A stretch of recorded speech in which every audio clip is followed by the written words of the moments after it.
澄んだもんです。今日はね、みんな大好きヨーロッパの国、ノルウェーじゃなくて、ドヤ顔、ノルウェーももちろん大好きだけど、今日はね、別の国を紹介するのだ。で、いきなり違う国ってどういうことって思ったでしょ。笑い。実は、ノルウェーってさ、国民のほぼ全員がスキーができるらしいのだ。へえ、すごくない？そんなスキー大国ノルウェーの話はまた今度にして、今日はね、全部で5つのニュースをお届けするのだ。ヨーロッパの様々な話題を、澄んだもんがわかりやすく解説していくのだ。中でも特に注目なのが、2つ目のニュースなのだ。委員、欧州生命科学の知られざる拠点、という記事なのだ。委員って、生活の質が良いことで有名だけど、実はヨーロッパのライフサイエンス分野で隠れた宝石になっているんだって。未来志向の研究機関や一流大学、どんどん増える企業のおかげで、バイオテックや医療技術、製薬研究の最先端を走っているのだ。もう、ワクワクが止まらないのだ。一緒に見ていくのだ。北欧、スカンディナビア半島の西側に位置するノルウェーなのだ。深く切り込んだフィヨルドの絶景で知られ、首都は自然と調和した美しいお城なのだ。バイキングの歴史を持つこの国は、現在、立憲君主制のもと、高い福祉を実現した国家として発展してきたのだ。人口はおよそ550万人と、比較的少ないのだ。主要産業は豊富な石油、天然ガス資源、そしてノルウェーサーモンに代表される水産業なのだ。自然を大切にし、アウトドアを楽しむ文化が国民に深く根付いているのだ。近年は電気自動車の普及率が世界一になるなど、再生可能エネルギーや環境問題への意識の高さが国際的に注目されているのだ。豊かな自然と先進的な取り組みが共存する魅力的な国なのだ。一つ目のニュースなのだ。EIAS 手数料20ユーロに値上げという記事なのだ。みんな、欧州旅行に関わるちょっとびっくりなニュースがあるのだ。EU が導入する新しい渡航認証システム EIAS、ETIAS の利用料がこれまで予定されていた7ユーロからなんと20ユーロに値上げされることになったらしいのだ。これはインフレが進んだり、システムに新しい機能が追加されたりしたからなのだ。EIAS はイギリスや他の EU 圏外の国から宣言協定エリアへ短期旅行する人が対象なのだ。出発前にオンラインで申請して、名前や生年月日などの情報を登録し、承認を得る必要があるのだ。この渡航認証は3年間有効で、18歳未満と70歳以上の人は申請料が免除されるのだ。今回の値上げは、イギリスの ETA やアメリカのエスタなど、他の国の似たようなシステムと料金を合わせる目的もあるらしいのだ。EIAS は2026年の終わり頃に運用が始まる予定なのだ。実は EU では EIAS ともう一つ EES っていう生体認証を使ったパスポートチェックシステムも導入されるのだ。ES は2025年10月から始まるみたいだけど、ETIAS は EES がちゃんと動くのを確認してから導入される予定だから、もしかしたらまた延期になるかもしれないのだ。これまでも何度も導入が遅れてきたシステムだから、みんなも最新情報をチェックしてほしいのだ。二つ目のニュースなのだ。委員、欧州生命科学の知られざる拠点という記事なのだ。委員って生活の質が良いことで有名だけど、実はヨーロッパのライフサイエンス分野で隠れた宝石になっているのだ。未来志向の研究機関や一流大学、どんどん増える企業のおかげで、バイオテックや医療技術、製薬研究の最先端を走っているのだ。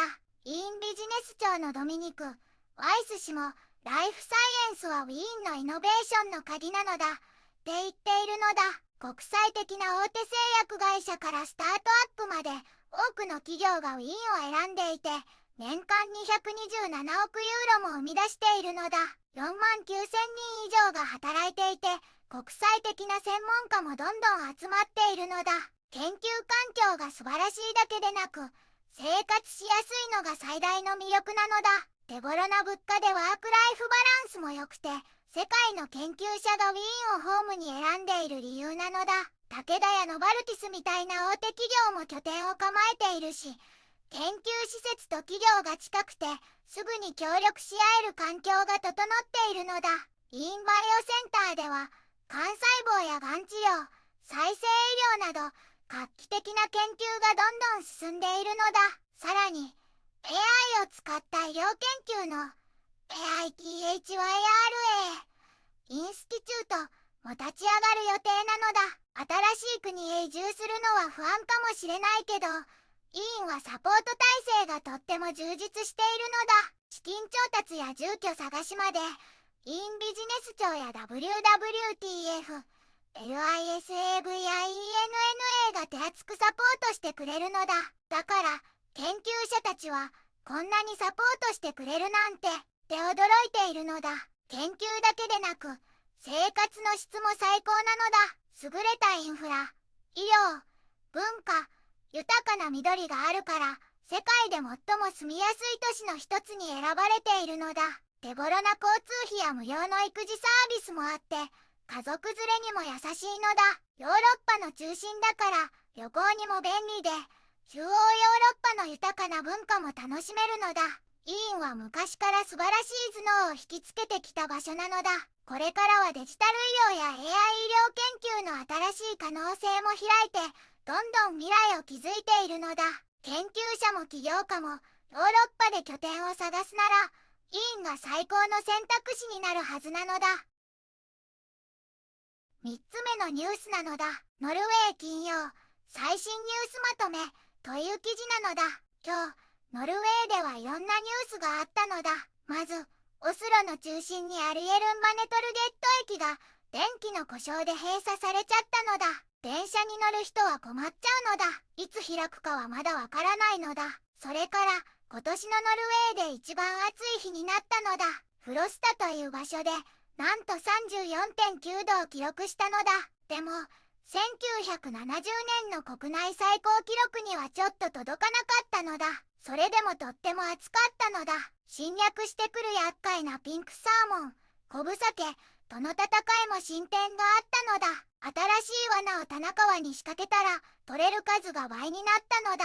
去年は58万匹も入ってきたけど、今年は今のところ2万9千匹なのだ。着実に捕獲できているのだ。南部ドラゲダルでは森林火災があったんだけど、もう制御下に置かれたそうなので安心なのだ。雷が原因みたいだけど、家への心配はないのだ。あと、ノルウェーのオイルファンドの CEO さんが、不適切だった旅費23万3000クローネをちゃんと返したのだ。間違いを認めて、今後の対策も考えているそうなので偉いのだ。4つ目のニュースなのだ。ノルウェーで外国人が死亡したらどうなる？という記事なのだ。ノルウェーに住む外国人が亡くなった場合、どうなるのかって話なのだ。実は、ちょっと複雑だけど、知っておくと安心なのだ。まず、人が亡くなると、医師や病院が死亡診断書を出すのだ。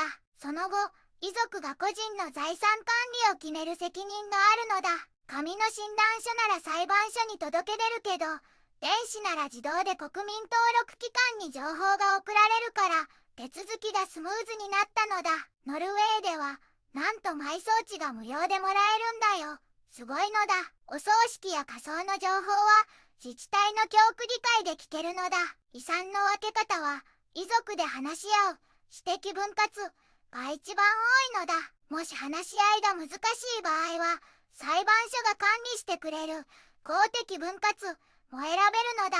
配偶者が生きていれば、子供への相続を一時的に延期できる場合もあるのだ。もしノルウェーに住んでる人が海外で亡くなると、ノルウェー当局には自動で連絡がいかないから、遺族が死亡証明書を提出する必要があるのだ。海外での費用は保険や遺産、親族が負担することが多いのだ。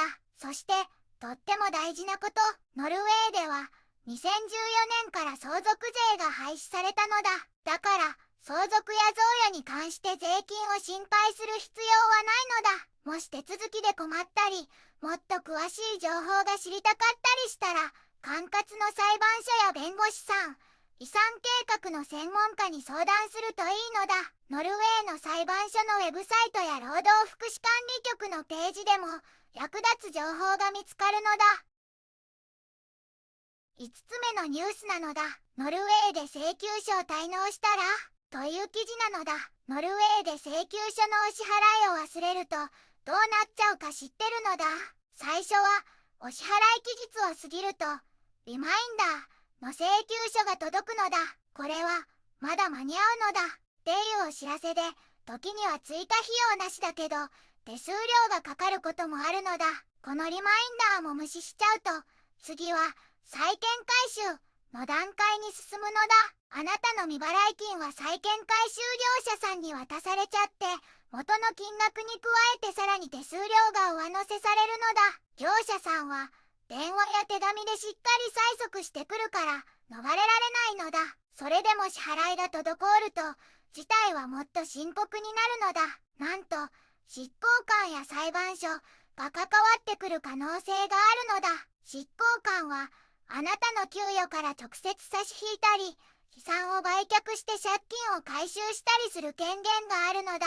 最悪の場合、裁判に発展することもあるから本当に大変なのだ。未払い金は時間が経っても消えることはなく、どんどん利息や手数料で増えちゃうのだ。それに滞納の記録が残ると将来ローンを組んだり、携帯電話の契約すら難しくなることがあるのだ。だからもし支払いが厳しくなってきたら、すぐに請求元の会社やノルウェーの労働福祉行政 NAV のような公的な機関に相談するのがとっても大切なのだ。早めに動けばもっと大きな問題になるのを防げるのだ。ノルウェーは豊かな自然とみんなの暮らしを大切にする素敵な国なのだ。今日のニュースでノルウェーやヨーロッパの最新情報、生活に役立つこと、注意すべきことなどいろんな発見があったのだ。これからも新しい情報にアンテナを張って楽しい毎日を送るのだ。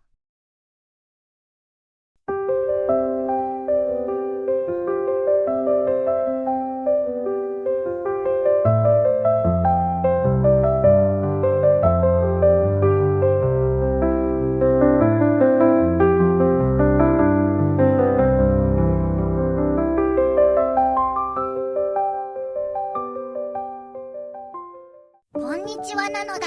この番組では世界のあまり知られていない国や地域からちょっと不思議でちょっと感動するニュースをお届けするのだ。日本ではあまり話題にならないけど、世界には僕たちが知らないままの出来事や優しさや驚きに満ちた物語がたくさんあるのだよ。テレビでもネットでもあまり見かけないけれど、本当はもっと伝えられるべき小さな世界の声、そんな声を僕と一緒に見つけに行くのだ。さあ、一緒に知られざる世界の旅を始めるのだ。